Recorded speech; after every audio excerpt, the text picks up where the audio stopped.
Live షోకి తిరిగి స్వాగతం. కమిషన్ల రాజ్యానికి తెరదీసిందే తెలుగుదేశం పార్టీ ప్రభుత్వం, చంద్రబాబు ప్రభుత్వం అంటూ నిజామాబాద్ టీఆర్ఎస్ ఎంపీ ముఖ్యమంత్రి కేసీఆర్ గారి కుమార్తె శ్రీమతి కవిత గారు చేసిన వ్యాఖ్యల్ని సమర్థిస్తారా అంటే 50% మంది అవునని, 50% మంది కాదన్నారు. ఇక అతిథుల పరిచయం శ్రీ మాగం రంగారెడ్డి గారు, కాంగ్రెస్ పార్టీ సీనియర్ నేత, శాసన మండలిలో ఆ పార్టీ పక్ష ఉపనేత. శ్రీ కరణం ధర్మశ్రీ గారు, వైఎస్ఆర్ కాంగ్రెస్ పార్టీ అధికార ప్రతినిధి, మాజీ శాసనసభ్యులు. డాక్టర్ నాగం జనార్దన్ రెడ్డి గారు, మాజీ మంత్రివర్యులు, భారతీయ జనతా పార్టీ సీనియర్ నేత. ఇక శ్రీ శ్రీనివాస్ గౌడ్ గారు, టీఆర్ఎస్ సీనియర్ నేత, మహబూబ్నగర్కు ప్రాతినిధ్యం వహిస్తున్న శాసనసభ్యులు, పార్లమెంటరీ కార్యదర్శిగా కూడా మొన్నటి వరకు పనిచేశారు. మరి ఇప్పుడు ఉందో లేదో మాకు తెలియదు, వారే చెప్పాలి. రైట్, అది మరి ఎంతవరకు వచ్చిందో ఆ విషయం. ఇంకా పార్లమెంటరీ కార్యదర్శి పదవి పోయినట్టు లేదు కదా శ్రీనివాస్ గౌడ్ గారు? కోర్టుకు సమర్పించారు. ఓకే, మాకేం ఇంకా ఇవ్వలేదు. మీకేమి ప్రత్యేకమైన మార్పులు చేద్దామని అన్నారు. సో మార్పులు ఇబ్బంది కాకుండా సో మంత్రి అవుతారా లేక ఇంకేదన్నా అవుతారో అది భవిష్యత్తు చూడాలి. కేసీఆర్ గారు. Right, okay. ఇక ప్రాజెక్టులకు సంబంధించి మళ్ళీ తెలుగుదేశం టీఆర్ఎస్ల మధ్య తీవ్రమైనటువంటి వాదోపవాదాలు, వాగ్వాదాలు, విమర్శలు, ప్రతి విమర్శలు సాగుతున్నాయి. అందులో బీజేపీ నేత అయిన నాగం జనార్దన్ రెడ్డి గారు కూడా ఒక భాగస్వామి అవుతున్నారు. నేను 2 ఏళ్లకెళ్ళి ప్రాజెక్టుల బాట బట్టి నేను తిరిగి అసలు నేను 11,000 కోట్లతోటి 25 ప్రాజెక్టులు పూర్తి అవుతాయని చెప్పని ప్రభుత్వానికి చూపించడానికి బయటకు వెళ్ళినా, మొత్తం కాగితాలతో బయటకు వెళ్ళినా. నేను వెళ్ళిన తర్వాత ఇప్పుడు వాళ్ళేదో వాళ్ళు చేస్తున్నది కాదు, ఇది ఒక మిషన్ పెట్టుకున్నా, తెలంగాణ మిషన్. దాంట్లో మొట్టమొదటి ఇరిగేషన్ ప్రాజెక్ట్స్ తీసుకున్నా. ఆ ప్రాజెక్ట్స్ ను ఎట్లా మనం శ్రద్ధతో చేస్తే, నిజంగా చెప్తున్నానండి, 1 సంవత్సరం లోపల 40 లక్షల ఎకరాలకు నీళ్లు ఇవ్వచ్చు. ఏది 11,000 కోట్లు పెట్టి దాని మీద శ్రద్ధ వహించమని చెప్పని ప్రభుత్వానికి. అయితే నిన్న చేసిన విమర్శల్లో ఏంటంటే, ఒక ప్రధానమైన విమర్శ అసలు ఈ కమిషన్ల దందాకి లేచిందే తెలుగుదేశం పార్టీ హయాంలో, చంద్రబాబు గారి హయాంలో అని చెప్పి కవిత గారు వ్యాఖ్యానించారు. తెలుగుదేశం నాయకులు వీళ్ళంతా పచ్చి అబద్ధాలు ఆడుతున్నారని మీ మంత్రి జూపల్లి కృష్ణారావు గారు అన్నారు. ఆ ప్రభుత్వంలో మీరు కూడా భాగస్వామి, అంటే మంత్రిగా ఉన్నారు. ఎంతవరకు వాస్తవం ఏం కదా? మీరు ఒకటి వినండి, ఇప్పుడు ఎవరు ఏం చేసిండ్రు అనే దాని మీద ఇప్పుడు మేము పోయి ఆ రొచ్చులో మేము దిగదలుచుకోలేదు. ఇవాళ మేమైతే చేయలేదు, మేము చాలా నీట్గా ఉన్నాం. ఇవాళ ఓబులాపురం మేమంటే నేనైతే నేను ఎన్నాడు అట్లా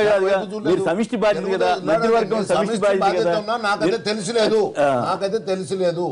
ఇవాళ మేము ఇప్పుడు చంద్రబాబు గారి ప్రభుత్వాన్ని టోటల్ గా సమర్థించడానికి సిద్ధంగా లేరు. శ్రీనివాస్ గారు, ఒక్కటి నేను చెప్తున్నాను, ఆనాడు ఉన్నది ఒక పరిపాలన ఉన్నది, అడ్మినిస్ట్రేషన్ ఉన్నది. ఇవాళ అడ్మినిస్ట్రేషన్ కూడా లేకుండా పోయింది.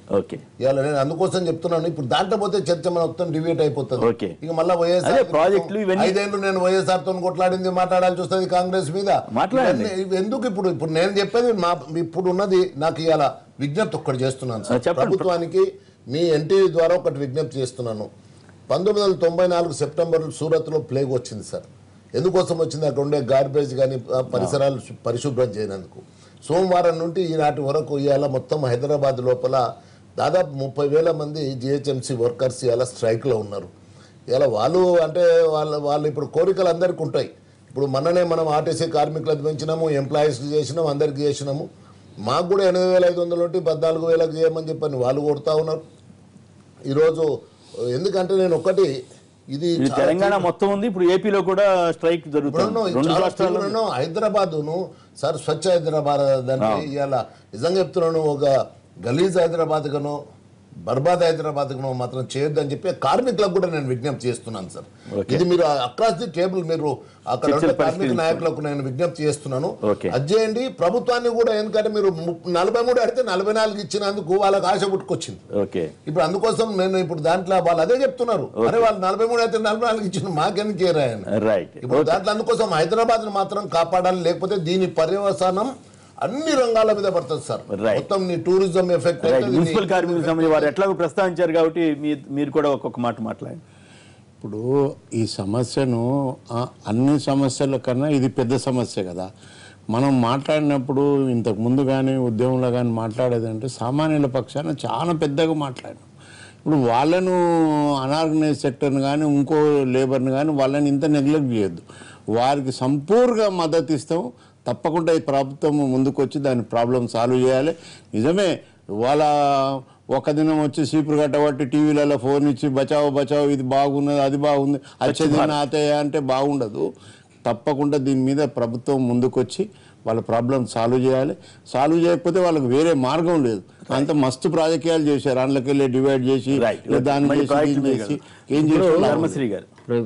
నాట్ ఓన్లీ తెలంగాణ అండి, ఆంధ్రప్రదేశ్లో కూడా మున్సిపల్ కార్మికులు ధర్నా చేస్తున్నారు. నేను ఉమామేశ్వరారేమో స్ట్రైక్, ఉమామేశ్వరారేమో మా నాయకులు కలిశారు. రేపు జగన్మోహన్ రెడ్డి గారు వచ్చాక దానికి ఇమీడియట్ స్పందించి అవసరం ప్రభుత్వం దిగిరాకపోతే మేము మీకు మద్దతుగా ఉండి దీక్ష కూడా చేస్తామని చెప్పడం జరిగింది. రేపు మా నాయకులు స్టేట్మెంట్ కూడా వస్తుంది, అది ఏపీలో కూడా. ఎందుకంటే ఉమామేశ్వరాన్ని ఆయన కార్మికులు మున్సిపల్ కార్మికులు సంఘం చైర్మన్ అండి. అంటే ఇది చాలా ఏ ఇష్యూ ఎలాగున్నా సరే మెయిన్ ఏంటి మున్సిపల్ కార్మికుల ఇష్యూలో ఇమీడియట్గా రెస్పాండ్ అవ్వాలండి. ఎందుకంటే వాళ్ళు న్యాయపరమైన కోరికలు గతంలో మహిదర్ రెడ్డి గారు మంత్రిగా ఉండేటప్పుడు సబ్ కమిటీ కూడా వేశారు, ఉమ్మడి రాష్ట్రంగా ఉండేటప్పుడు. దాని గురించి డిస్కషన్ చేసినప్పుడు 1-2 డిమాండ్ చేసి 6 నెలల్లో టైం ఇచ్చారు. 6 నెలలు గడిచిపోయింది, ఇప్పుడు సంవత్సరం గడిచిపోయింది అని వాళ్ళ వేదన. 2 రాష్ట్రాలు అయిపోయి ఇప్పుడు ఏంటంటే న్యాయపరమైన డిమాండ్ ఇప్పుడు అందరికీ ఇచ్చి ఫిట్మెంట్ మాకు ఇవ్వలేనటువంటి పరిస్థితి ఏంటి? అసలు ఈ రోజు పారిశుద్ధ్యం మెరుగుపరచడంలో కానీ దుర్గంధాన్ని అరికట్టడంలో కానీ మా జబ్బులు బారిన పడిపోయి మేము నానా అవస్థలు పడుతున్నాం. అలాంటి దీనికోసం ఎందుకు ఇంత తాత్సరం చేస్తున్నారని ఏదైనా ఇలాంటి ఈ ఇష్యూ అయితే బర్నింగ్ ఇష్యూ కాబట్టి 2 ప్రభుత్వాలు కూడా అంత తాత్సరం చేయడం మంచిది కాదు, ఇమీడియట్ గా సార్ట్ అవుట్ చేయాలి. శ్రీనివాస్ గౌడ్ గారు అప్పుడు దేవుళ్ళు అన్నారు, ఇప్పుడు దెయ్యాలయ్యారా అని టీడీపీ నేతలు కానీ అందరూ కాంగ్రెస్ నేతలు కానీ అందరూ విమర్శిస్తా ఉన్నారు. మరి అప్పుడు దేవుళ్ళు అన్నప్పుడు ఇప్పుడు దెయ్యాలు ఎట్లా అవుతారనేది వారి ప్రశ్న. మీరేం సమాధానం చెప్తారు? ఇప్పుడు వాళ్ళు కార్మికులు అడగకముందే మా ముఖ్యమంత్రి గారు ఖచ్చితంగా పెంచాల్సిన అవసరం ఉంది, పెంచుతామని చెప్పి ఆ డిమాండ్ రాకముందే ముఖ్యమంత్రి గారు ప్రస్తావించడం జరిగింది. ఇప్పుడు కూడా ప్రభుత్వం సానుకూలంగా ఉంది కార్మికుల పట్ల, వాళ్ళు అడిగిన న్యాయమైన డిమాండ్ల పట్ల. వాళ్ళకి ఇంకా హౌసింగ్ స్కీమ్లు కానీ ఇంకా కొత్త కూడా తీసుకొచ్చి వాళ్ళకి ఇవ్వాలనేటువంటి ఆలోచన మా ముఖ్యమంత్రి గారి దగ్గర ఉంది. కాకపోతే వాళ్ళు ఏమంటే కొంత సమయం అడిగారు, 1 నెల రోజులు ఆగండి, 1 నెల రోజులు నేను ప్రకటిస్తాను కూడా చెప్పడం జరిగింది. మరి దాని బాధ్యత మరి నాయన నరసింహారెడ్డి గారికి ఇచ్చారు. మరి ఆయన ఏం మాట్లాడుతారు నాకైతే నిన్న మాట్లాడిన సంగతి తెలియదు. ప్రభుత్వం విధానము ముఖ్యమంత్రి గారి ఆలోచన మాత్రం వాళ్ళకి చేయాలనేది ఖచ్చితంగా చేయాలనేది ఉంది. ఇంకా ధర్నాకు వచ్చినప్పుడు తలా ఒక మాట రాజకీయ పరంగా మాట్లాడాల్సి వస్తే వాళ్ళు మాట్లాడతారేమో, కానీ ప్రభుత్వం చేయొద్దని కానీ న్యాయమైన ఆగటం ముఖ్యమంత్రి గారు చొరవ తీసుకుని వాడికి ఆయన అనుకుంటే అయిపోయింది కదా అని గారు. మీరు కూడా దాంట్లోనే పనిచేసిండ్రు. నేను ఒకటి ఏం రిక్వెస్ట్ అంటే ఎట్లుండే దాన్ని సెటిల్ చేయండి. 1 వీక్ అయిందండి. 1 వీక్ అంటే హైదరాబాద్లో మీకు తెలియదు ఏముంది ఇది. దాంట్లో ఇంకొకటి సార్ వాళ్ళ డిమాండ్స్ కూడా ఏముంది, మాకు హెల్త్ కోసం మాకు కార్డ్స్ ఇవ్వండి, హెల్త్ జీతం పెంచాలి, జీతం పెంచాలి, హెల్త్ ఒకటి, హౌసింగ్ ఒకటి, 2-3 వాళ్ళు అడిగిన డిమాండ్లు అన్ని కూడా గవర్నమెంటే ముందే చేస్తాను ప్రకటించిన డిమాండ్లే. మరి అటువంటిప్పుడు స్ట్రైక్ ఎందుకు వెళ్ళినట్లు మరి ఎందుకు చేయలేదు? ఆలస్యం అవుతుంది కదా అని చెప్పి వాళ్ళు తొందరగా కావాలి. ఆర్టీసీ కార్మికులకు చేసిండ్రు, ప్రభుత్వ ఉద్యోగులకు అయిపోయింది. మనం మేము కూడా మాకు తొందరగా కావాలనేటువంటి ఆలోచన. ఇవన్నీ పాలన మీద ప్రభావం చూప జనంలో కొంచెం పల్సనయ్యే అవకాశం ఉంటుంది కదా, ఎందుకు ఇట్లా చేయలేకపోయారు? అందరికన్నా శ్రీనివాస్ గౌడ్ గారు బాగా తెలుసా, డిపార్ట్మెంట్ పనిచేస్తున్నారు కదా బాగా, అసలు ఆయన ఇమీడియట్ రెస్పాండ్ అవ్వాలా. కమిషనర్ చేశారు కదా. అదే ఒకటి మలేరియా పెరుగుతుందండి, కమ్యూనికేబుల్ డిసీజ్ పెరుగుతాయండి. 1 వీక్ అంటే చాలా అంటువ్యాధులు ప్రబలే అవకాశం, అంటువ్యాధులన్నీ కమ్యూనికేబుల్ డిసీజ్ అంటువ్యాధులే ప్రబలుతాయి. ఇది ప్రభుత్వం చాలా సీరియస్ తీసుకోవాలి. హెల్త్ హజార్డ్ అంటే ఇట్ విల్ బి వెరీ. సూరత్లో అండి 1994లో ప్లేగ్ వచ్చి కేసీఆర్ గారే స్వయంగా ఆ విషయం చాలా చెప్పారు. అంటే కేసీఆర్ గారు కూడా కొద్దిగా ఆరోగ్యం బాగాలేకపోవడం, హరితహారం ఎన్ని కార్యక్రమాలు ఉన్నందుకు వాళ్ళకి చెప్తూనే ఉన్నారు. కొద్దిగా ఈ కార్యక్రమాలు అయిపోయిన వెంటనే పెంచుతా అని చెప్పడం జరిగింది. కాకపోతే కార్మికుల ఒత్తిడి ఉంటుంది నాయకుల పైన.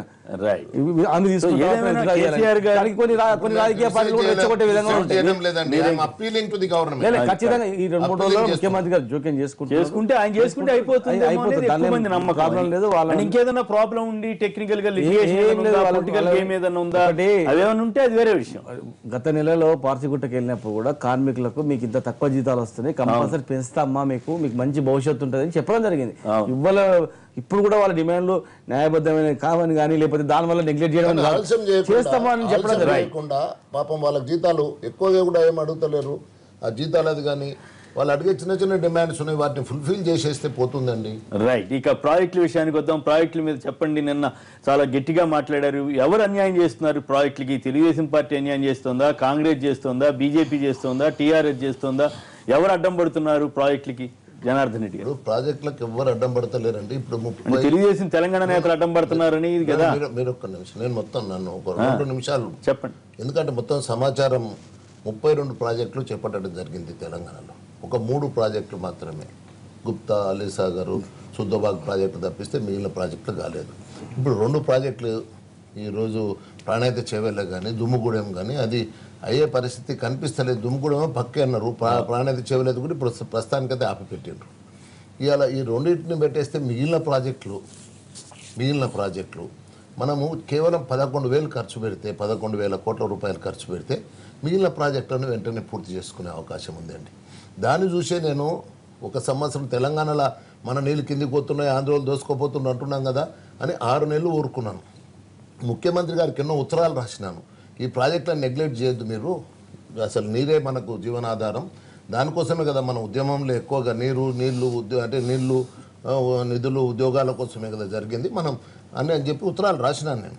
రాసిన తర్వాత చూసి ఏమి అది లేకపోతే మోటార్లు మునిగిపోయినాయి మా కల్వకుర్తిలో కూడా సెప్టెంబర్ 4th నాడు. అప్పుడు కూడా మేము విజిట్ చేసినాము. తర్వాత ఒక వారం రోజులకు హరీష్ రావు గారు వచ్చిండ్రు. అంటే దానికి ఇప్పుడు ఆ డిఫెక్ట్ ఏముంది అంటే ఆ టనెల్కు ముందర షటర్ ఒకటి ఎరెక్ట్ చేయాలి. ఆ షటర్ ఇయ్యాలక ఎరెక్ట్ కాలేదు, మళ్ళీ ఈ సీజన్ కూడా. ఓకే, అంటే ఇప్పుడు ఎంత నిర్లక్ష్యం అది కనిపిస్తుంది. 3rd లిఫ్ట్లో నత్తనాటక నడుస్తుంది, 2nd లిఫ్ట్ పూర్తి కావడానికి అది లేదు. అంటే కల్వకుర్తి మొట్టమొదట ప్రారంభించబడిన లిఫ్ట్లో అది ఇరిగేషన్ ప్రాజెక్ట్, అది 3.4 lakh. ఇవాళ కూడా తలుచుకుంటే వీళ్ళు 6 నెలల్లో, అంటే ఎప్పుడు 6 నెలల కింద తలుచుకుంటే ఈ సీజన్కి వచ్చేది. ఇక దాని మీద శ్రద్ధ లేదు. ముఖ్యమంత్రి గారు ఏమంటారంటే నేను కుర్చేసుకొని మా ప్రాజెక్టులు అన్నిటి పూర్తి చేస్తాను. ఆ కుర్చీ కూడా పెడతాను ఇంకా ఒక 4 రోజులు చూసి. మీరు పెడతారా? నేనే పెడతాను. సీఎం గారికి ప్రతి ప్రాజెక్ట్ దగ్గర పెడతాను. సీఎం గారికి ఒక కుర్చీ సీఎం గారికి కేటాయిస్తాను, పక్కన 2-3 కుర్చీలు వేస్తాం, మంత్రులు వచ్చి కూర్చుని, లేదా మంత్రులు ఇట్లా రాకపోతే ఎవరు రాకపోతే సీఎం కుర్చీని అట్లా పక్క పెట్టి మేము పోయి కూర్చొని వాటిని పర్యవేక్షిస్తాం. దానికి ఎన్నికైతే పోదు మా బచావ్ తెలంగాణ మిషన్. తర్వాత ఇంకొకటి ఏంటంటున్నంటే మా మిత్రుని కూడా ఈ కాగితాన్ని ఇచ్చిపోతాను. ఇప్పుడు చూడండి, ఆల్రెడీ జవహర్ నెట్టెంపాడిది అంటే గుడెందొడి దగ్గరనేమో ఆనరబుల్ సీఎం 2012లోనే ఇనాగ్రేషన్ చేసిండు. ఇప్పుడు మిగిలిన రాలెంపాడిది అంటే వెటరన్ అయిపోయింది. అంటే ఆడ రాలెంపాడి దగ్గర 4.2 TMCది పెద్ద బ్యాలెన్సింగ్ రిజర్వాయర్ కట్టిండ్రు. అది దాంట్లో ఒక్కటే ఒక ఊరు, ఆలూరు అనే ఊరు మునిగిపోతుంది. దానికి ఒక్కటి నేను అంటే జిల్లా శాసనసభ్యులు కాబట్టి ఒకటి వాళ్ళు ఏమడుగుతున్నారంటే, మేము పోవటానికి సిద్ధంగా ఉన్నాం ఖాళీ చేసేందుకు, మీరు నీళ్లు నింపుకోండి, మొత్తం 2 లక్షల ఎకరాలు వారియండి, కానీ మాకు ఆ 5,04,000 రూపాయల ఇండ్లు ఏదైతే ఇస్తామన్నారు కదా, వేరే వాళ్ళకి అందరికి గట్టిస్తామన్నారు కదా, ఇప్పుడు మీరు 5,000 మాకు పెట్టిండ్రు, దాంట్లో వచ్చే 70,000-80,000 కాదు, మాకు కూడా అది వర్తించేయండి, మేము వెంబడి వెళ్ళిపోతామంటున్నారు అక్కడ సర్పంచ్. తర్వాత ఇప్పుడు మీరు చెప్పదలుచుకుంది ఏంటి? ప్రాజెక్టుల మీద ఈ ప్రభుత్వం శ్రద్ధగా ఉందనుకుంటున్నారా, లేదనుకుంటున్నారా? వాళ్ళైతే తెలంగాణ టీడీపీ నేతలు పచ్చి అబద్ధాలు ప్రచారం చేస్తున్నారని అంటున్నారు. నేను వాళ్ళని ఒక్క మాట తిట్టలేదండి ప్రాజెక్టుల దగ్గర ఎక్కడ కూడా. ఇప్పుడు SLBCకి పోయినా కేసీఆర్ చిత్తశుద్ధిని మీరే శంకించట్లేదు కాదు, నత్తనాడు నడుస్తున్నాయి, దాని మీద శ్రద్ధ వహించమంటున్నాను. మీరు మొద్దు నిద్రపోతుంది ప్రభుత్వం, నిద్రపోతుందని. ఇవాళ నేను ఒక్కటేమంటున్నట్టే, SLBC దగ్గర పోయినాం, టనల్ దగ్గర రోజు 3 మీటర్లు కొడుతుందండి టనల్, 3 మీటర్ల బోరింగ్ మిషన్, 3 మీటర్లతో ఇంకా ఇప్పుడు 10 కిలోమీటర్లు కొట్టాలి, ఇంకా 9 కిలోమీటర్లు, 10 ఏళ్ళు పడుతుంది. దాంట్లోకి వచ్చే నక్కలకండి నీళ్ళు అంటాడు, 2 ఏళ్ళు ఇస్తా అంటాడు. అది 10 ఏళ్ళకైతే ఆ నీళ్ళే రాకపోతే 2 ఏళ్ళకి వెళ్ళి గాలి పంపు చేయాల్సిందే నక్కలకండ్లే. ఇవాళ నేను ఎందుకు చెప్తున్నానంటే, అట్లా దేవాదులో పోయినాం, 2012 నుండి పని ఆగింది. సంవత్సరం అయిపోయినా కూడా పని ప్రారంభం చేసి దానికి ఆల్టర్నేట్ డైరెక్షన్ అయితే ఎవరు ఇవ్వాలండి? కేసీఆర్ అని ఇవ్వాలి, ఇరిగేషన్ మంత్రి అని ఇవ్వాలి, క్యాబినెట్ అని ఇవ్వాలి. అట్లే ఇప్పుడు మీకు LLC అని ఒక AMRPల నల్గొండలో ఉంది, 2 అంటే మోటార్లు వచ్చి 4 ఏళ్ళు అయింది, అవి ఫిట్ చేస్తే నీళ్లు దుంకుతాయండి. అవి ఫిట్ చేసేందుకు సంవత్సరానికి వెళ్ళి ఆగింది. హరీష్ రావు కూడా గట్టి మంత్రి కదా, గట్టి మంత్రిలో ఒట్టి మంత్రులో నాకు తెలియదు, కానీ ఇవాళ నేను ఒకటే కేసీఆర్ గారు హైదరాబాద్ నుంచి మహబూబ్నగర్ వరకు బ్రహ్మాండమైన స్కెచ్ చెప్పారు కదా. కేసీఆర్ గారు ఏ మంత్రికి అధికారం లేవండి, అధికారం లేదా? ప్రతి చిన్న విషయం ఎవరికి లేదు, ప్రతి చిన్న విషయం ఉంటే ఆయన కొడుకు ఏమన్నా కానీ ప్రతి చిన్న విషయాన్ని కూడా అంటే ఆయన ఏమనుకుంటుండే కేసీఆర్ అంటే, నాకు తెలియకుండా ఒక పని కాకూడదని, నాకు తెలియకుండా ఒక ట్రాన్స్ఫర్ కాకూడదని, అది మంచిది కాదు. ఇలా మేము మంత్రులుగా 9 ఏళ్ళు పనిచేసినాము, మాకు ఫ్రీడమ్ ఉండేది, మేము డెసిషన్స్ తీసుకుంటుంటే అది ట్రాన్స్ఫర్ చేయమంటున్నాను మంత్రులకు, అది నేను అంతకంటే మించి అడుగుతలేను. అట్లా ఇప్పుడు హరీష్ రావు గారు అక్కడ మోటార్లు పెడతానంటే ఆయన అడ్డం పడ్డారా? ఒక్క నిమిషం నేను ఇది అయిపోయినాక మీకు ఇస్తా, చూసుకొని. సమాధానం చెప్పనండి ఆయన్ని కలిసి మాట్లాడారుగా. మా హరీష్ రావు గారు కూడా మొన్న వారం రోజుల క్రితం కూడా వీడియో కాన్ఫరెన్స్ ఓన్లీ పాలమూరు ప్రాజెక్టుల పైన నిర్వహించడం జరిగింది. ముఖ్యమంత్రి గారు వివరించారు. అట్లేం నెగ్లెక్ట్ చేయడం అనేది అక్కడ ఇక్కడ లేదు. మంత్రులకు అధికారాలు లేవనేటువంటి మాట కూడా అట్లా ఏం లేదు. ఖచ్చితంగా మంత్రులకు అధికారాలనే మంత్రులు సమీక్షిస్తున్నారు, శాంక్షన్ చేస్తున్నారు. ముద్దు నిద్రపోతున్నారు కేసీఆర్ గారి ప్రభుత్వం అని అంటున్నాడు ఆయన. అట్లా నిద్రపోతుందండి. ఇన్నేళ్ళు మన సర్వేకు 7 కోట్ల రూపాయలు విడుదల కానీ వారు కూడా పోరాటం చేశారు. 10 సంవత్సరాలు కొట్లాడితే కానీ రాలేదు. అది ఇలా 30,000 కోట్ల ప్రాజెక్టులు శాంక్షన్ అయ్యి శంకుస్థాపన చేసుకొని టెండర్స్ కాల్ఫర్ చేయడానికి అవన్నీ సిద్ధమవుతున్నాయి. ఒకవైపు వాటర్ గ్రిడ్ కూడా పార్ట్లీ 300 కోర్స్ వరకు టెండర్ కంప్లీట్ అయిపోయింది. అది కూడా వర్క్ స్టార్ట్ చేయడం జరిగింది. ఇవన్నీ అవుతూనే ఉన్నటువంటి పనులను కూడా ఇంకా ముద్దు ఏంటంటే పాత ప్రాజెక్టులు కూడా ఇంకా తొందర చేసినట్లయితే నీళ్లు తొందర వస్తాయి అనేటువంటి వాళ్ళ అభిప్రాయం. ఆ అభిప్రాయం కూడా ప్రభుత్వం దాని మీద సానుకూలంగానే ఉంది. పాత ప్రాజెక్టులు పక్క పెట్టాలనేది కూడా ఏం లేదు. దాని మీద కేసీఆర్ గారు మరియు హరీష్ రావు గారు కూడా సంబంధించిన మంత్రి కూడా సమీక్షిస్తా ఉన్నారు. బాధ్యత కూడా మహబూబ్నగర్ నుంచి లైన్ లో ఉన్నారు. మహబూబ్నగర్ సునీల్ గారు నమస్కారం. చెప్పండి, ప్రాజెక్టుల మీద ఎవరి వాదన ఎట్లా ఉందనుకుంటున్నారు మీరు? సార్ ఇప్పుడు లేనిపోని రచ్చ చేసుకుంటాం సార్ టీఆర్ఎస్ పార్టీ. ఇప్పుడు నెగిటివ్ ప్రజల లోపల వ్యతిరేకతను కూడగట్టుకుంటున్నారు వాళ్ళే. ఎందుకు? గత ప్రాజెక్టులకు సంబంధించి 1000 కోట్లు పెడితే అయిపోతుంది, దాని సంగతి ఏందని అడిగితే చంద్రబాబు నాయుడు అడ్డు పెడతా ఉండు, లేకపోతే వాళ్ళు అడ్డు పెడతాను. ఇది కాదు కదా. ఇప్పుడు వయోపరిమితి సార్ ఒకటి ఉద్యోగ నిబంధనల వయోపరిమితి చంద్రబాబు నాయుడు అడ్డు పెడుతుందా? నోటిఫికేషన్ వేయడానికి చంద్రబాబు నాయుడు అడ్డు పెడుతుందా? ప్రతిదానికి ఆంధ్ర వాళ్ళు అదే కరెక్ట్ గా సార్. ఇప్పుడు జనం లోపల ఇక్కడ మేము తెలంగాణ పోరాటంలో జనం లోపల ఏం పరిపాలన జరుగుతారు? జూలైలో నోటిఫికేషన్ నడుస్తాం. ఏది నోటిఫికేషన్ లేదు, ఎక్కడ నోటిఫికేషన్ జనరల్ పడితే నోటిఫికేషన్ శ్రీనివాస్ గౌడ్ గారు సమాధానం చెప్తారా? అంటే నిరుద్యోగులు అందరూ కూడా ఉద్యోగాలు తొందర నోటిఫికేషన్ ఇవ్వాలనేటువంటి దానిలో ఆవేదనలో ఉన్నారు. దానిలో వాస్తవమే. కాబట్టి కమల్నాథన్ కమిటీ అవన్నీ కొంచెం ఫైనలైజ్ కాలేదు. ఇతర ఏ డిపార్ట్మెంట్లో ఎన్ని వేకెన్సీస్ అనే దాని మీద కూడా కొంత స్తబ్దత రాలేదు ఇంకా. ఈ కమల్నాథన్ కమిటీ ఫైనల్ అయితే తప్ప ఈ నోటిఫికేషన్ల పైన ఒక క్లారిటీ వస్తుంది. ఎందుకంటే ఒకటేసారి ఎక్కువ ఇవ్వాలని చెప్పి దాని మీద కసరత్తు చేస్తూ ఉన్నారు. దానిలో ఈ జోనల్ వ్యవస్థ దాని మీద కేంద్రం నుంచి అనుమతి తీసుకోవాలి. కొన్ని సాంకేతికమైనటువంటి ఇబ్బందులు ఉన్నాయి. అది తొందరలోనే అయిపోతుంది. రైట్. రంగారెడ్డి గారు చెప్పండి, కమిషన్ల గొడవ, ఈ ప్రాజెక్టుల గొడవ, వీటి మీద నిన్న సురేష్ రెడ్డి గారి నాయకత్వంలో మీరంతా సమావేశమైనట్టున్నారు. వారు కూడా శ్వేతపత్రం డిమాండ్ చేశారు. మీరేమంటారు? కొంత ఈ ఇరిగేషన్స్లో కొంత లీకేజ్ ఉన్నమాట వాస్తవమే. లీకేజ్ ఎప్పుడుంది, ఎప్పుడు లేదు? మొదటి నుంచి అంటే ఈ 10, 15, 20 సంవత్సరాల నుంచి అన్ని ప్రభుత్వాలలో లేదు, వాళ్ళు లేదు. అన్ని ప్రభుత్వాలు అంటే ఇంకా మళ్ళీ నువ్వు కూడా తీసుకున్నావు అన్నట్టున్నది. నేను మిమ్మల్ని అంటే ఆ టెండరింగ్ సిస్టమ్ లో లోపాలే అనొచ్చు, ఏమన్నా అనొచ్చు, అది మాత్రం వాస్తవం. కాకపోతే ఏంటంటే ఇరిగేషన్లో ఇప్పుడు ఏమన్నది, ఏలుకున్నదాన్ని ఇల్లు తలగబెట్టద్దు కదా. మనము దానిపైన కమిటీస్ ఉన్నాయి, దాన్ని ఎంక్వైరీ ఉన్నది, విజిలెన్స్ ఉన్నాయి, అవన్నీ దాన్ని పక్కకు పెడితే నాగం జనార్దన్ రెడ్డి గారు అన్నట్టు 11,000 కోట్ల రూపాయలు ఖర్చు పెడితే ఇవాళ 33 ప్రాజెక్టులకు ఆల్మోస్ట్ కంప్లీటింగ్ స్టేజెస్కి వచ్చేదాన్ని విడిచిపెట్టి మనం రోజు ఒక కొత్త టెక్నాలజీ కొత్త చెప్పడం ధర్మం కాదు కదా. అసలు మీరే చెప్తారు ఒకసారి, మీరు శాంక్షన్ ఇచ్చిన ప్రభుత్వం శాంక్షన్ ఇచ్చిన దాన్నే మేము కొత్తగా చేస్తున్నాం, దాన్ని చేయొద్దు అని ఎవరు వద్దంటలేదు. కానీ దానికి మొదలుపెట్టి దానితో పంచాయతీ పెట్టుకొని దాంతో కొట్లాటలు తీసి అసలు ఈ 11 చూసినా మేము చేస్తుంటే ఇవన్నిటికి అడ్డం వస్తున్నారన్న ధోరణి ఏదైతున్నదో అది తప్పు. ఎందుకోసం అంటే మనం ఎంత తెలివిగా దాన్ని సమర్థించుకున్నా ఇప్పుడు నిజంగా కూడా ఆ ప్రాజెక్ట్ కట్టడానికి అడ్డం వస్తే తెలంగాణలో ఉండేటోళ్ళు ఎవరు అమాయకులు కాదు. ఇంత పెద్ద తెలంగాణ సాధించుకుంటే ఎవరైనా అడ్డం వస్తే ఆగిపించారు అది. కానీ ఆ సమస్యను పెట్టించి అన్ని అభివృద్ధి కార్యక్రమాలు ఇంక్లూడింగ్ ఈ మున్సిపాలిటీ కూడా ఆపే ప్రయత్నం చేస్తే ఎట్లా? ఆయన అక్కడ అది చేస్తున్నాడు కాబట్టి మా ఎంప్లాయీస్కి నేను పని చేయలేకపోతున్నా అన్న విధానం ఏదైతుందో అది ప్రజలలో అంత మంచి శోకం ఇస్తలేదు. అయితే పోతే ఏదైనా కానీ మనకు తెలిసిందే రైట్ అనటం కాదు, దీనికి ఒక టెక్నాలజీ ఉంది, ఎక్స్పర్ట్స్ ఉన్నారు. కేసీఆర్ ఎవరున్నారు, నేను మంత్రులు కూడా అన్నారు. ఇప్పుడు అదే వచ్చి పడ్డది. ఇప్పుడు పని చేయడం లేదు, ఏ ఐఏఎస్ ఆఫీసర్ పని చేయడం లేదు. మొత్తం సర్వం తెలుసు. ఇక మీరు ఎవడేం లేదంటే ఎవడు కోఆపరేట్ చేస్తలేరు ఇప్పుడు ముఖ్యమంత్రికి. నిజం అబద్ధం. మీరు కొత్త విషయాలు చెబుతున్నారు. శ్రీనివాస్ గౌడ్ గారికి తెలియని విషయం మా తమ్ముడికి ఏం తెలుస్తుంది? మన దగ్గర ఎంప్లాయీ ఉన్నాడు, ఆయన కూడా తెలుసు. శ్రీనివాస్ గౌడ్ గారు ఎవరిని పని చేయనివ్వట్లేదా? అట్లేం లేదు. అంటే వారు షేర్ చేసుకుంటున్నారు. ఉట్టిగా గుడ్డి సంతకం పెట్టేసి వచ్చింది ఫైల్ కదా అని చెప్పి పంపడం కాదు. ప్రాజెక్ట్ ఎక్కడ కడుతున్నారు, ఏం చేస్తున్నారు, దానికి ఎంత లెవెల్స్ కరెక్ట్ ఉన్నాయా లేదని చెప్పి వారికి ఉన్నటువంటి పరిజ్ఞానం ఉంది కదా, షేర్ చేసుకుని కామెంట్ చేశారు కదా. తప్పదు, క్రిటికల్ కామెంట్ చేశారు కదా. ప్రతి విషయం క్షుణ్ణంగా కేసీఆర్ గారికి అన్ని విషయాలు తెలుసు. రైట్. కనుక ప్రాజెక్ట్ ఇప్పుడు పాలమూరు ఎత్తిపోతల పథకం ప్రాజెక్టు అందరు ఇంజనీర్ కూడా కన్ఫ్యూజ్ అయినప్పుడు ఎక్కడ రిజర్వాయర్లు కట్టాలి మరి ఎట్లా అనేది వీరే డిసైడ్ చేయడం జరిగింది.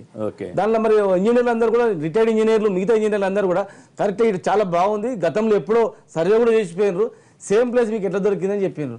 ఆయన ఇంట్లో ఉన్నా ఎక్కడ ఉన్నా కూడా అనుక్షణం దాని మీద చర్చించుకుంటూ దాని మీద బాగా హోంవర్క్ చేసిన పాలమూరుదే కాదు తెలంగాణ ప్రాజెక్టులు అన్నిటి పాలమూరు. గజ్వేల్ నుంచి రాజు గారు ఒక లైన్ లో ఉన్నారు. రాజు గారు నమస్కారం, మాట్లాడండి. రాజు గారు నమస్కారం సార్. నమస్తే, మాట్లాడండి ప్లీజ్. మాట్లాడండి ప్లీజ్. బాగున్నాను, మీరు బాగున్నారా? బాగున్నాం సార్. సార్ ఇది మనం ఇంతకుముందు ప్రజల గురించి మాట్లాడుతున్నాం సార్. ఇప్పుడు చూపించిన టీడీపీని తప్ప వేరే ఆలోచన రాదు సార్. ఇప్పుడు చూపించిన చంద్రబాబు నాయుడు టీడీపీని, ఇప్పుడు చూపించిన టీడీపీ అడ్డుకుంటుంది ఇలా సాధనాలు చేసుకోవచ్చు సార్. టీడీపీ ఏం చేసింది, అక్కడ కేసీఆర్ గారు ఇప్పుడు చేసుకుని పెడతా ఉన్నారు. అప్పుడు బంధువులు పిలిపియాలి మహబూబ్ నగర్,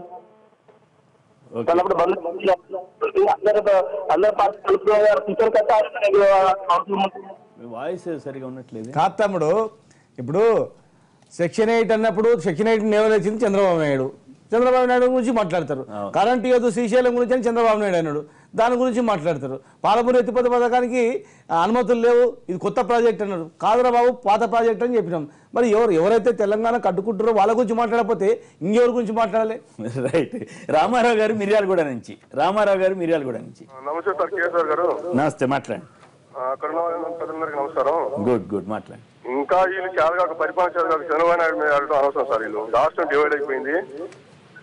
ఇంకా వీళ్ళు సార్ చేతగాని పరిపాలన చేసుకుంటూ ఇంతవరకు ఫీజు రింబర్స్మెంట్ లేదు, పిల్లలకి కాలేజీ లేదు, రుణమాఫీ లేదు, ప్రాజెక్టులు పాత ప్రాజెక్టులు కట్టకుండా కొత్త ప్రాజెక్టు కమిషన్ కోసం కడుతున్నారు. చెరువులు అన్నారు ఇక్కడ తప్పు.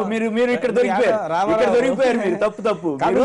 ఆ ప్రభుత్వం గురించి చెప్పండి. తప్పు రాజకీయ నాయకులు లెక్క మాట్లాడండి. ఆయన అవగాహన లేకుండా మాట్లాడారు. అవగాహనతోటే మాట్లాడారు. ఆయన ప్రభుత్వంలో కమిషన్ల గురించి అవగాహనతోటే విమర్శ చేయాలని అవగాహనతో మాట్లాడారు. గత ప్రభుత్వంలో కమిషన్ గురించి రాజకీయ నాయకులు మాట్లాడుతున్నారంటే అర్థం ఉంది. నేను దాని తప్పట్లు. మీరు అక్కడ వరకు సమస్యలు చెప్పారు, బాగుంది. కానీ మీరు అట్లా మిస్యూజ్ చేయమాకండి. శ్రీనివాస్ మీరు మాట్లాడిన తర్వాత చెప్పండి. ఒకటి నా రిక్వెస్ట్ ఏంటంటే, ఇప్పుడు ఇది చీఫ్ ఇంజనీర్ మహబూబ్నగర్ ఇచ్చింది. ఓకే. ఇప్పుడు మాకు కల్వకుర్తి ఒక్కటి తప్పిస్తే నెట్టెంపాడు కానీ, భీమా కానీ, కోయిల్ సాగర్ కానీ అన్ని లిఫ్ట్లు మొత్తము అంటే ఇనాగరేషన్కి రెడీ అని చెప్పని ఇప్పుడే మొత్తం ఇనాగరేషన్కి రెడీ అని ఇచ్చింది. కానీ అది ఏమవుతుందంటే ఇవాళ నెట్టెంపాడులోనేమో ఆలూరుది చెప్పినాను. ఇప్పుడు ఇప్పుడు ఈ భీమా లిఫ్ట్ 1కి వస్తే ఏమవుతుందంటే పంచదేవ్ పాడ్ అని చెప్పిన దగ్గర ఒక 600 మీటర్లు తువ్వనిస్తలేరు. ఓకే. ఎందుకు తువ్వనిస్తలేరు అంటే ఆడ దాన్ని బ్లాస్ట్ చేస్తే ఆ ఊరు ఇబ్బంది అవుతుందని పెద్ద సగం అయిపోయింది. దాంట్లో నీళ్లు కూడా కొంత పోగలుగుతున్నాయి. అయితే దాని మీద శ్రద్ధ వహించింటే ఈ 6 నెలల్లో ఇవాళ మాకు 2 లక్షల ఎకరాలకు కూడా అది భీమా ప్రాజెక్ట్ కూడా సక్సెస్ఫుల్ అయ్యింది. అట్లే సంగంబడిన కూడా 2 ఊర్లు ఉన్నాయి, అది కూడా వాళ్ళు అదే అడుగుతుండ్రు 5,04,000. నేను అంటే శ్రీనివాస్ గారికి కొద్దిగా దయచేసి మీరు అందరూ మంత్రులు మీరు కూర్చొని ఒకసారి మీరు గవర్నమెంట్ లో ఉన్నప్పుడు ఎందుకు చేయలేకపోయారు? మన్నా అవుతున్నాయి కదండి ఇవి. అవును, అప్పుడు ఇటువంటి చిన్న చిన్న పనులు కూడా అప్పటి నుంచి ఉన్నాయి కదా. ప్రాజెక్టు మన్నా కడితే ఇప్పుడు మేము మా గవర్నమెంట్ అప్పుడు జీవోలు ఇచ్చారు తప్ప నిధులుగా రిలీజ్ చేశారేంటి చెప్తున్నారు. మీరు ఒకటి జనార్దన్ రెడ్డి గారు చెప్పాలి దీని సమాధానం. ఒక్క నిమిషం, అప్పుడు రూపకల్పన చేసింది ఓకే, మేమేం కాదంటలేదు. మీరు జీవోలు ఇచ్చారు, నిధులు రిలీజ్ చేశారా చెప్పండి. మీరు ఒకటినండి సార్, ఇప్పుడు మేము ప్రాజెక్టులన్నిటికీ ఇదే ఇప్పుడు ఏదైతే పాలమూరు రంగారెడ్డి ఎత్తిపోతల పథకం అంటున్నారు కదా, పాపం కిరణ్ కుమార్ రెడ్డి దగ్గరికి మేము అందరం కలిసిపోయినాం. అప్పుడు టీఆర్ఎస్ ఎమ్మెల్యేలు ఎవరు లేరు. మేము పోయినప్పుడు ఆయన ఏమన్నాడంటే సరే అది ఇది అని చెప్పి మేము ప్రెషర్ చేస్తే జీవో ఇష్యూ చేసింది 72 జీవో ఏదైతే ఉందో అది కూడా మీకు ఇస్తాను. మేము కూడా కాదు సార్, కారు యాత్ర చేసినాం, దగ్గర 3 సార్లు ధర్నా చేసినాం మేము కూడా. తమ్ముడు అది ఎక్కడికి వెళ్ళింది, ఏ 4 షోర్కి వెళ్ళిందో మీరు ఆ జీవోలో ఆడ కట్టనీయకుండా ఎవరు అడ్డుకున్నారు? ఇప్పుడు అది జూరాలో మీరు అన్నప్పుడు ఒక్క నిమిషం సార్, ఒక్క నిమిషం చెప్పండి. ఇది జూరాలకు వెళ్ళి అని చెప్పి బ్యాక్ వాటర్ అని తీసుకున్నారు. దాని తర్వాత ఏమన్నాడు, అల్లమట్టుకెళ్ళి నేరుగా నేను గ్రావిటీ మీద తీసుకొస్తాను చెప్పని చంద్రశేఖరరావు గారు చెప్పారు. ఇప్పుడు తీసుకుపోయి శ్రీశైలంలో వెళ్ళి అంటున్నారు. మాకు ఎక్కడికి వెళ్ళినా సరే మీరు ఆ ప్రాజెక్ట్ పూర్తి చేయమని చెప్పని మేము విజ్ఞప్తి చేస్తున్నాం. 35,000 కోట్లకు 1000 కోట్లు ఇప్పుడు ఇస్తే ఇంకా 2 ఏళ్ళలో మిగిలిన 34,000 కోట్లు ఇవ్వమంటున్నాం, పూర్తి చేయమంటున్నాం. మేము పూర్తిగా సహకరిస్తాం. దాన్ని ఎవరు ఆపే శక్తి ఎవరికి ఉండదు. ఇలా ఇంత పెద్ద తెలంగాణ తెచ్చుకున్నాం, దాంట్లో మనం విడిచిపెట్టే ప్రసక్తే లేదు. మాకు ఇంకొకటి 299 టీఎంసీ మననే ట్రిబ్యునల్ చెప్పేసింది మీరు ఎక్కడైనా అలకేట్ చేసుకోమని. నేను విజ్ఞప్తి ఏం చేస్తున్నట్టే మా శ్రీనివాస్ గారు కానీ మిగిలిన వాళ్ళకి కానీ ఈ టీఆర్ఎస్ మా మంత్రులకు, జిల్లా మంత్రులకు కానీ 100 టీఎంసీలు మన జిల్లాకు అలకేట్ చేయండి. ఎందుకంటే దేశంలోనే అట్లా పెడతారా? అది ఉన్నదే మా పరివాహక ప్రాంతం. 100 టీఎంసీ ఇవ్వగలుగుతాం సార్. ఒక్క నిమిషం. ఇప్పుడు మా ప్రాజెక్టులకు అలకేషన్ ఉంది సార్. అంటే జిల్లాల మధ్య తగాదా పెడుతున్నారా అనేది లేదు. 190 ఇప్పుడు 60-70 టీఎంసీల కంటే నల్గొండలో ఎక్కువ వాడడం లేదు, ఖమ్మంలో ఎక్కువ వాడడం లేదు. ఉంది కదా 299 టీఎంసీ ఉంది కదా. లేని దాంట్లోకి వెళ్ళి అడుగుతాం, మేము ఉన్న దాంట్లోకి వెళ్ళి అడుగుతున్నాం. తర్వాత ఇప్పుడు ఏంటంటే అన్ని ఇప్పుడు మిగిలిన దాంట్లో మోటార్లు ఇట్లా బటన్ నొక్కితే మోటార్లు నీళ్లు దుంకుతున్నాయి, కానీ కాలువలకు అక్కడక్కడ ల్యాండ్ అక్విజిషన్ ప్రాబ్లమ్స్ ఉంటాయి. దాన్ని పూర్తి చేయమంటున్నాం. దాన్ని శ్రద్ధ లేదు సార్. ఇది ఒక్క నిమిషం. ఇప్పుడు వీరు ఇప్పుడు చెప్పింది పాలమూరు ఎత్తిపోతల పథకం 72 జీవో. ఇంకొక నిమిషం, ఒక్కటే నిమిషం. ఇవాళ ఆంధ్రప్రదేశ్ ప్రభుత్వం ఉత్తరం రాసింది. దానికి కేంద్రంకి వెళ్ళి సిడబ్ల్యూసి 15 నాడు రాస్తే, జూన్ 15 రాస్తే కేంద్రంకి వెళ్ళి సిడబ్ల్యూసికి వెళ్ళి ఎప్పుడు వచ్చింది, 17 నాడు వచ్చింది. ఏమన్నారంటే వాళ్ళు, hence it is requested to send the views of the government of Telangana on the subject matter urgently. వాళ్ళు ఏమడిగిన ఆపమని చెప్పలే, ఏం చెప్పలే. ఏది కేంద్ర సిడబ్ల్యూసి కానీ కేంద్ర ప్రభుత్వం కానీ ఏపీ ప్రభుత్వం కోరిన మాట నిజమే, ఆపమని కాదు. దీని ప్రకారంగా మీరు కొత్తగా అడ్డుపడుతున్నారని కదా మీరు దాంట్లోనే వచ్చింది. ఇప్పుడు అయితే వీళ్ళు ఇంతవరకు వ్యూస్ పంపించకపోవడం కూడా కరెక్ట్ కాదు కదా. వీళ్ళు బంధువులు కాదు కదా ఇవ్వాల్సింది.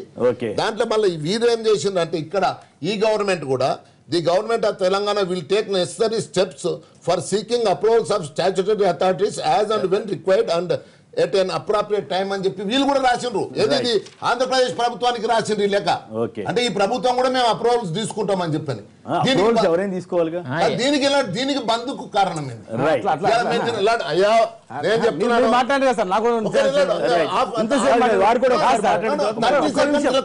మీరు ఇంతసేపు మాట్లాడారు.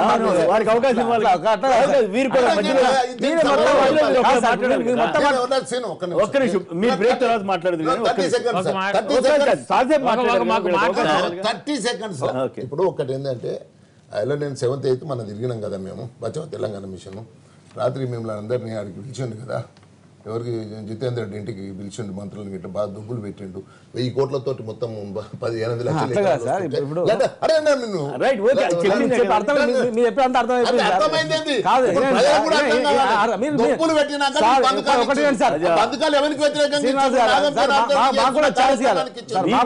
ఇచ్చారా? బ్రేక్ తర్వాత మళ్ళీ మాట్లాడచ్చు. ఒకరిద్దరు కాలర్స్ ఉన్నారు. సత్యనారాయణ రెడ్డి గారు హైదరాబాద్ నుంచి, కమలాపూర్ నుంచి. హలో సత్యనారాయణ రెడ్డి గారు, నమస్కారం. మాట్లాడండి. నమస్కారం సార్. అక్కడ ఉన్న పెద్దలందరికీ నమస్కారం. మాట్లాడండి ప్లీజ్. సార్ నేను ఒక్కటే చెప్పదలుచుకున్నాను. ఏ ప్రభుత్వం అయినా ప్రజలకు ఎంతో కొంత మేలు చేస్తే బెటర్. దాన్ని ప్రతి వాళ్ళు అడ్డుకోవడం అనేది అది తప్పు అని నా అభిప్రాయం. ఒకటి, పాలమూరుకి ఫస్ట్ అండ్ ఫార్మోస్ట్ కావాల్సింది ఈ పథకాలు తొందరగా కంప్లీట్ కావాలి. ఎందుకంటే నేను బాంబేలో వర్క్ చేసినప్పుడు ఐరల్లీలో ఆ రైల్వే స్టేషన్ లో రైల్వే స్టేషన్ లో 20 మంది తెలుగు వాళ్ళని చూసాను. చూసి మీరు ఎక్కడి నుంచి వచ్చిందా అంటే, సార్ మేము మహబూబ్ నగర్ జిల్లా నుంచి వచ్చినామని అన్నాం. ఎందుకు వచ్చిందా అంటే, సార్ మాకు అక్కడ నీళ్ళు లేవు, అందుకే మేము ఏదో చిన్న పుట్ట కోసం ఇక్కడికి వచ్చినాం సార్ అని అనేవాళ్ళు. So Mahbubnagar is the first district where ఇవన్నీ ఈ పాలసీస్ ప్రాజెక్టులు అన్ని ఫస్ట్ కట్టాల్సింది అక్కడనే నా ఉద్దేశం ప్రకారం. బేసిక్ గా కరీంనగర్ నుంచి వచ్చినాను, బట్ నేను ఇక్కడ సెటిల్ అయ్యాను. సో నా ఉద్దేశం ఏంటంటే ఎవరు అడ్డుపడకుండా అందరూ కలిసి ఈ ప్రాజెక్టులు నిర్మిస్తే బాగుంటుంది. మరొకరు లైన్ లో ఉన్నారు. హలో, నమస్కారం అండి. హలో, అనిల్ గారు మాట్లాడండి ప్లీజ్. హలో, మాట్లాడండి ప్లీజ్. సార్ కేసీఆర్ గారు గుడ్ మార్నింగ్ సార్. సార్ మీ లైవ్ షో నేను రెగ్యులర్ గా ఫాలో అవుతుంటాను. ధన్యవాదాలు. విషయానికి రండి దయచేసి. అయితే నేను అబ్జర్వ్ చేసింది ఏంటంటే గత 10 రోజుల నుంచి మీరు తెలుగుదేశం పార్టీ మీద చర్చ చేస్తున్నారు, కానీ పార్టీ వాళ్ళని పిలవట్లేదు. తెలుసుకోవచ్చా? మేము పిలవటం కాదు, వాళ్ళు రావట్లేదు. సరే, అది వేరే విషయం అండి. తర్వాత మళ్ళీ సందర్భం వచ్చినప్పుడు చెప్తాము. అది ఇంకా అనేక పాయింట్లు ఉన్నాయి, తర్వాత చెప్తాను. ఇంకా SMS చేశారు మాకు, తెలియదే. ఇప్పుడు సాక్షికి ఎన్టీవీకి వెళ్ళొద్దు అనేది వాళ్ళ ఇష్టం. తర్వాత ఆంధ్ర ప్రాంతంలో కంప్లీట్ బంద్ చేశారు. వాళ్ళు ప్రజాస్వామ్యం కోసం వాళ్ళని గట్టిగా పనిచేస్తారు. డెమోక్రసీని కూని. ఒకటి మీరు ఇక్కడ అర్థం చేసుకోవాలి, నేను తెలుగుదేశం మీద మాత్రమే చర్చ చేయట్లేదు. ఇప్పుడు ఇదంతా కేసీఆర్ మీద చర్చ జరుగుతుంటే కూడా తెలుగుదేశం అంటున్నారు. ఆటోమేటిక్ గా రెండింటికి సంబంధించి వర్తిస్తుంది కాబట్టి. కాదండి, ఆంధ్రాలో ఎన్టీవీ ఎందుకు నిషేధించారు? ఆంధ్రాలో ఎన్టీవీ కంప్లీట్ బంద్ చేసి ఈ రోజు అక్కడ బ్యాన్ చేస్తారు సార్. ఆంధ్రప్రదేశ్ లో ఎక్కడ కూడా పత్రికలకు కానీ అంటే ఎలక్ట్రానిక్ మీడియాని కానీ అడ్డుకోవడం ఆంధ్రప్రదేశ్ లో ఎంత ఘోరం అంటే నేను ప్రాజెక్టుల విషయం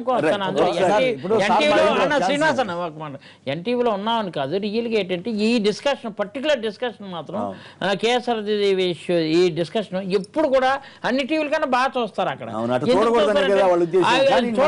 స్టాప్ చేసే కార్యక్రమం చేస్తారు. ఎప్పుడు కూడా విమర్శించడం కాదండి. నేను నిజాలు చెప్పకూడదు అనేది వాళ్ళు కొంతమంది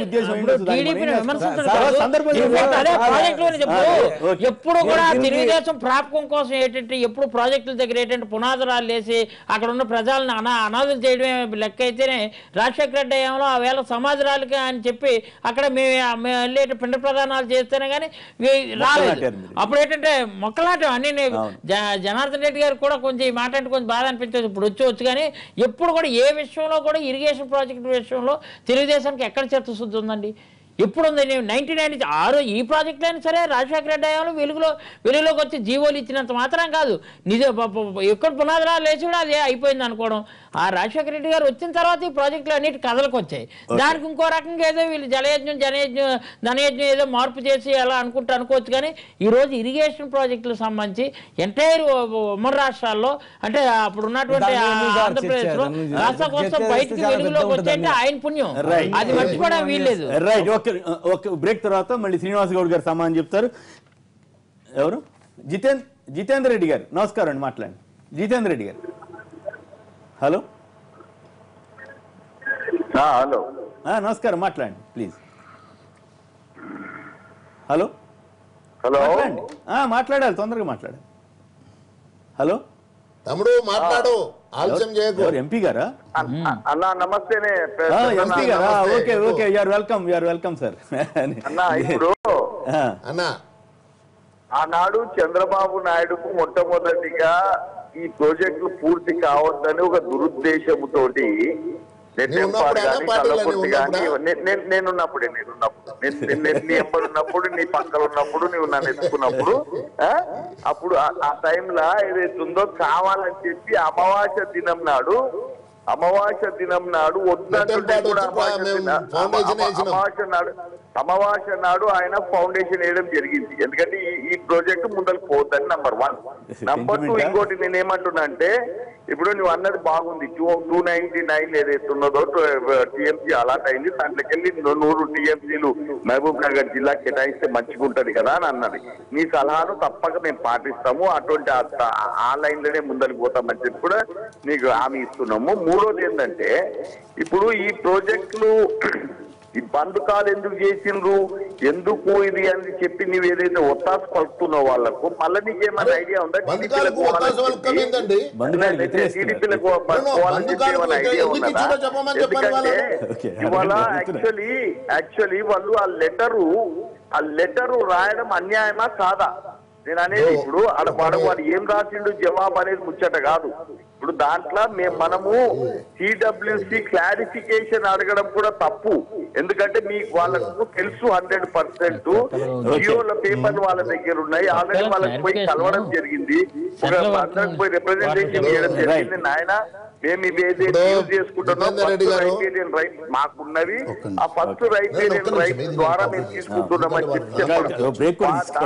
దాంట్లో ఈయన ఉండి ఏదైతే ఉందో వీళ్ళు ప్రాజెక్ట్ తీసుకున్నారు, పర్మిషన్ తీసుకోవడం చెప్పడము ఎంత అన్యాయం అనే దానిని మేము కేంద్ర ప్రభుత్వం దృష్టికి తీసుకురావాలి అనే దానికి బంద్ చేస్తాం తప్ప నువ్వు బంద్ ఎందుకు చేసినాం అని చెప్పి తప్పు పట్టడం అనేది నాకు ఒక ఎంత యాక్చువల్లీ నువ్వు మాకు గురువు పెద్ద మనిషివి, ముందరుండి నడపాల్సిన ఏ పార్టీ అయినా ఏదైనా కూర్చోటం వేరు, కానీ నీళ్ళు వచ్చే దాంట్లో నువ్వు #1 గా ముందరుండి కొట్లాడాల్సిన మనిషివి. తప్పుడు ఒక్కటి సార్ కేఎస్ఆర్ గారు ధన్యవాదాలు మా తమ్మునికి. ఇప్పుడు ఒక్కటి ఏంటంటే 3 జిల్లాలకు సార్ ఇది జివో. ఇప్పుడు ఏదైతే పాలమూరు రంగారెడ్డి ఎత్తిపోతల పథకము పాలమూరు మహబూబ్నగర్ కు రంగారెడ్డికి అండ్ నల్గొండకు మళ్ళీ ఒకటే జిల్లాకి ఎందుకు బంధకాలు ఇచ్చారు? మీరే మాట్లాడుకుంటే సార్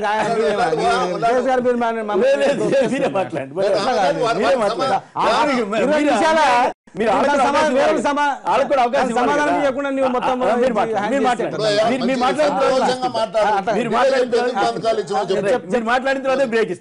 ఒక్కటి సార్. ఇప్పుడు వారు అన్నదానిలో జియో నెంబర్ 72 గురించి వాళ్ళు కొట్లాడచ్చు. మేము కూడా కారు యాత్ర చేసినాం, హైదరాబాద్ 3 సార్లు ధర్నా చేసినాం. ప్రేమచంద్ర లేకపోయినా కేసీఆర్ గారు ఉన్నారు కదా, వెనకాల ఉన్నారు కదా.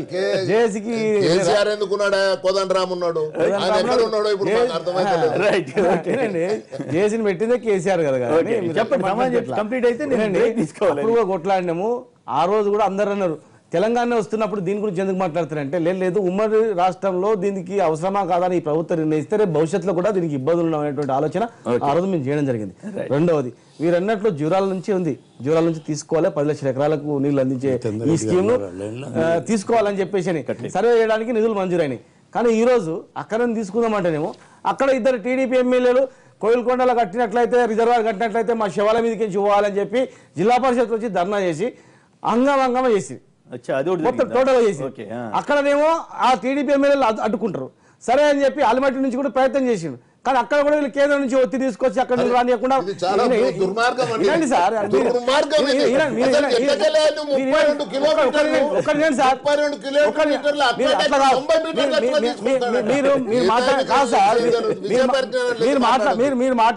మీకన్నా ఎక్కువ ఎవరికి లేదు కానీ ప్రపంచంలో మేము మాట్లాడే అందుకే జిల్లా అట్లయింది. జిల్లా అందుకే అంత బాగా ఏం మాట్లాడతారు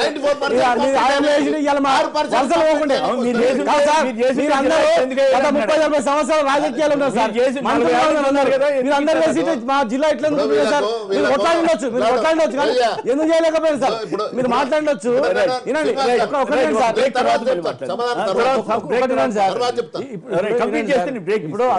ఇప్పుడు రాజకీయంలో ఉన్న వాళ్ళందరూ కూడా ఒక వారసత్వం లాగా 40 ఏళ్ళ నుంచి ఉన్నారు సార్ మా జిల్లాలో. అన్ని పార్టీలో ఉన్నారు వాళ్ళు. ఇటు మారినా అటు మారినా మళ్ళీ రాజకీయం మొత్తం వాళ్ళ చేతుల్లో ఉన్నారు, మొత్తం వాళ్ళ చేతుల్లో. మరి ఇంతమంది ఈ ప్రభుత్వాల్లో ఉన్నటువంటి వాళ్ళు మరి ఈ రోజు మా జిల్లా ఎందుకు ఆగమైపోయింది? ఎవరు ఆగమైండు? బీదోడు ఆగమైపోయాడు. ఎవరు పోయిండు? ఊరు వదిలిపెట్టి ఎవరు పోయిండు సార్? జిల్లా వదిలిపెట్టి ఎవరు పోయిండు? జిల్లా బాంబే ఎవరు పోయిండు? ఎవరు పోయిండు? వాళ్ళు చూడండి, వాళ్ళ బతుకులు చూడండి, వాళ్ళ పరిస్థితి చూడండి. ఈ రోజు అంత బాగుపడుతున్నప్పుడు మీరు సమర్థించాలా? మీరు అప్పుడు కూడా కొట్లాడిండొచ్చే, మీరేమో ఉట్టి కూర్చోని అంటలేదు, కానీ మీరు కొట్లాడినా ప్రభుత్వాలు చేయలేకపోయారు. ఒకటి సార్ వినండి, అక్కడనేమో ఆ ఎమ్మెల్యేలు అడ్డుకుంది కోయిల్కొండలు వద్దని, కింద నుంచి తీసుకొద్దామని నీళ్ళు తీసుకొచ్చుకొని అదే 10 లక్షల ఎకరాలకు మనం వాడుకుందామని చెప్పి ఇది ప్లాన్ చేస్తేనేమో ఇక్కడ చంద్రబాబు నాయుడు వస్తాడు, ఇది ప్రాజెక్టుకు అనుమతి లేదు, ఆయన అక్కడ అడ్డుకుంటాడు, ఈయననేమో ఇక్కడ అడ్డుకుంటాడు. మరి ఈ పరిస్థితుల్లో జిల్లా ప్రజలు డిసైడ్ చేశారు బంద్ చేయడం అనేది. కేసీఆర్ గారు బంద్ చేయలే, జిల్లాలో ఉన్నటువంటి మా పార్టీ నాయకులందరూ కూడా కూర్చొని రైతులందరూ కూడా లొల్లి పెట్టి మీరు ఏం చేస్తున్నారు అని చెప్పి జితేందర్ రెడ్డి గారిని మమ్మల్ని కొట్లాడుతుంటే సరే అని చెప్పి ఇమీడియట్ గా బంధుకాలు కేసీఆర్ గారు ఇచ్చింటే 3 జిల్లాలకు ఇస్తున్నాయి. అంతే. కానీ జిల్లాలో నష్టపోయిన జిల్లా నల్గొండకు అక్కడక్కడ కొంత మాకు సార్ మహబూబ్నగర్ పట్టణంలో ఇప్పుడు చూడండి 15 రోజులకు ఒకసారి నీళ్ళు వస్తాయి సార్. 15 రోజులకు ఒకసారి నీళ్ళు వస్తున్నాయి. తాగడానికి నీళ్ళు లేవు. మేము కొంత ఇంప్రూవ్ చేసినాం. వాటర్ గ్రిడ్ వస్తే ఏం చేస్తాం సార్? కృష్ణ గారు కలవకుర్తి కృష్ణ గారు కలవకుర్తినిచ్చి సార్ నమస్తే సార్. నమస్తే, మాట్లాడండి. సార్ నాగన్ జనార్దన్ రెడ్డి గారు 9 ఏళ్ళు మంత్రిగా ఉన్నారు. అవును. ఆ ప్రాజెక్టులు ఎందుకు కంప్లీట్ చేయలేకపోయారు ఆయన డైరెక్ట్ క్వశ్చన్ అడుగుతున్నా ఒకటి. సార్ నెక్స్ట్ ఇంకొకటి ఏంటంటే మా జిల్లాలో పెద్ద నాయకులు ఉన్నారు సార్, మామూలు కాదు. నాగన్ జనార్దన్ రెడ్డి, జయపాల్ రెడ్డి గారు, రేవంత్ రెడ్డి గారు, వీళ్ళందరూ పెద్ద నాయకులు. మన చిన్నారెడ్డి గారు, వీళ్ళందరూ కలిసి ఈ ఏళ్ళ నుంచి ఏం చేస్తున్నారు అసలు? నాగన్ జనార్దన్ రెడ్డి 30 ఏళ్ళ నుంచి రాజకీయాలు ఉన్నారు. 12 లక్షల మంది ఎందుకు వలసపోతున్నారు? ఒక ఆన్సర్ చెప్పాలండి ఫస్ట్. రైట్, ఓకే, తర్వాత చెప్తారు. బ్రేక్ తర్వాత మళ్ళీ మాట్లాడదాం. కమిషన్ల రాజ్యానికి తెరదీసిన తెలుగుదేశం పార్టీ అంటూ నిజామాబాద్ టీఆర్ఎస్ ఎంపీ కవిత ఆరోపణ సమర్థిస్తారా అంటే 43% మంది అవునని, 57% మంది కాదని. ఇప్పుడు చిన్న విరామం తర్వాత లైవ్ షో కొనసాగుతుంది.